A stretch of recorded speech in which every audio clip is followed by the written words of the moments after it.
Well, it's 2013 and I'm in preparation for the World Championship Blacksmiths competition at the Calgary Stampede.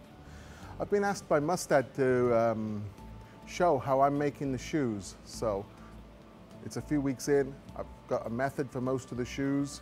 It'll be tweaked a little bit before I get there, but I think it'll give people a good idea on how I'm working for Calgary this year. First class is the Heritage Park bar shoe eliminator class. This is in 3 parts and it's an eliminator, so you may not get to have to make all 3 shoes if you get eliminated on number 1. The first shoe that we're going to have to make is an egg bar shoe. It's made from concave, 23 by 10, and it's got side clips on it, and so we're going to give the method for making the egg bar shoe. If you make the next go around, we'll be making straight bar shoes to fit a pattern, so we don't know what size it's going to be. If we make it to the finals, it's a heart bar shoe, and you can make this any style you want. I'm showing you the style I make it. There's no set styles. Class 40-50 at the Calgary Stampede Blacksmiths competition this year is a live shoeing and a specimen. In the live shoeing, we have to shoe a foot with concave bar stock. We have to select the correct size bar stock to suit the foot. The style of shoe, though, is for a hunter fit, so it's going to have penciled heels. The heels are going to fit the center and they're going to be sloped. And it is specified that it has to be a bob punch style clip. Whilst we're working on the hunter shoe and trimming the foot, we've also got to work on a specimen. It's a pony cork and wedge shoe made from concave, and there's a very definite picture in the program. And what you want to try to do is to capture the features. Capture the area in front of the heel where the concave comes together. The style of the heel, slightly rounded on the outside heel and facing in line with the branch, not in line with the toe. The wedge, we're looking again to bring the concave together so it meets just in front of the wedge and to capture a really nice sculpted wedge. And then this shoe has hammer clips. Class 60-70 is a 2-part class. It's to shoe a foot and to make a specimen. In this class you're allowed a striker fireman. So the striker fireman can heat the shoes and he can use the sledgehammer, wire brush the shoes, but otherwise they can't forge or punch nail holes. It's your job to make the shoes. You've got to trim a foot and then select an appropriate bar stock to fit it, and then make a shoe with an outside clip.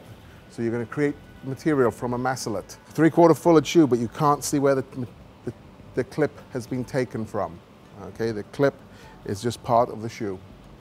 So you have to put some good bumping into the toe to allow extra material for a strong clip. Simultaneously, you're going to be making a cork and wedge hunter hind out of 5/8 bar stock, 15 mil bar stock.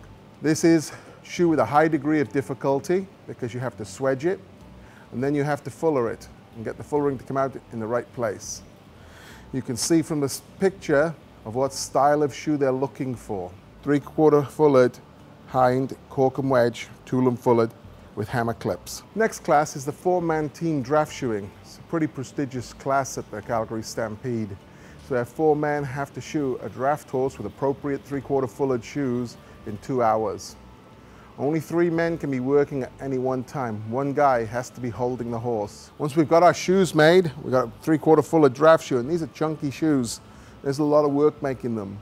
And it's going to be out of appropriate bar stock. Normally it's out of 1.25 by 1/2. Class 20-30 at the Calgary Stampede is a pretty tricky class because you've got to be able to work aluminum and steel in the fire at the same time. We have the aluminum shoe, and this is made out of 25 by 12, 1 by 1/2 aluminum. It's a lateral extension shoe. It's a little bit longer on the outside heel and fitted a little bit tighter on the inside, but it's got 2 lots of fullering on the outside branch, okay?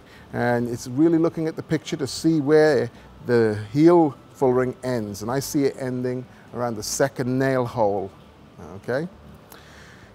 The inside branch is just a pretty simple fullering and 4 nail holes. The shoe also has a roll toe and a strong toe clip. Lateral extension hind is a pretty simple shoe to make. It's just it's in combination with this aluminum shoe. It's 3/4 fulled in a traditional method with the fullering running out at the toe. It's got a definitely bumped up outside branch. We need to try and capture the proportion and the features of the drawing that we've been provided with. So, pretty quick class, and it's rasping on the steel shoe, but the hand finish on the aluminum shoe can cause difficulty.